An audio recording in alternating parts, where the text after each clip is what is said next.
السلام علیکم ورحمۃ اللہ وبرکاتہ۔ میری بات سنو، چاہے تم لڑکی ہو چاہے تم لڑکے ہو، پورے غور و فکر سے اور دل سے اور پوری سننا۔ تمہارے دل میں بھی گلے شکوے ہیں نا کہ کوئی نہیں ہے تمہارا؟ کسے بتاؤں اپنے دل کے راز؟ یہ دنیا میرے ساتھ ایسا کیوں کر رہی ہے؟ یہ لوگ میرے ساتھ ایسا کیوں کر رہے ہیں؟ اور میں خود بھی کچھ کر کیوں نہیں پا رہا؟ آخر میں ایسا کیوں؟ جب انسان دنیا کی زندگی کو ہی سب کچھ سمجھ لیتا ہے نا، تو واللہ ہی وہ اس سٹیج پر چلا جاتا ہے کہ دنیا کی زندگی اسے سمجھ نہیں آتی۔ اینی ہاؤ، تو ایک کام کر، آج رات جب سب سو جائے نا تو چھپکے سے اٹھنا، کسی کو کانوں کان خبر نہیں ہونی چاہیے، اور سب سے الگ تھلگ ہو کر جانماز پکڑ، بچھا اور اس پر کھڑا ہو جا، ہاتھ باندھ، آنکھیں بند کر، امیجن کر کہ تیرا رب تیرے سامنے کھڑا ہے، وہ رب جس کا تو بندہ ہے، اور اسے اپنا سب کچھ مان، اور یہ تصور کر کہ آج میں اپنے رب کو اپنی حالت دکھانے آیا ہوں، آج میں اپنے رب سے اس دنیا کی شکایتیں کرنے آیا ہوں، آج میں اپنے رب سے دل کے راز بیان کرنے آیا ہوں۔ 2 رکعت نفل نماز پڑھ، اور نماز پڑھنے کے بعد جھولی پھیلا دے، ہاتھ اٹھا دے، بچھا دے خود کو، اور دل کی گہرائیوں سے پکار اپنے اس رب کو جو تیرے دل کے حال کو جانتا ہے، جو تب بھی تیرے ساتھ تھا جب دنیا تیرے ساتھ نہیں تھی، جو تب بھی تیرے ساتھ تھا جب دنیا تجھے جانتی نہیں تھی، اور جو آج بھی تیرے ساتھ ہے۔ وہ اکیلا کافی ہے تجھے سنبھالنے کے لیے۔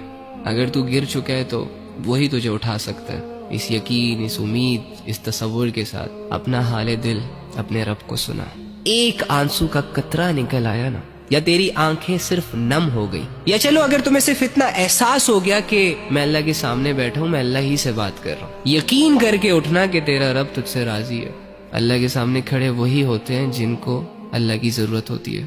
تو اللہ کے بندو، آپ کے مسئلے کس نے حل کرنے ہیں؟ عاملوں نے؟ کالے جادو والوں نے؟ کس نے کرنے آپ کے مسئلے حل؟ اللہ نے کرنے ہیں نا۔ تو اللہ کہاں ہے؟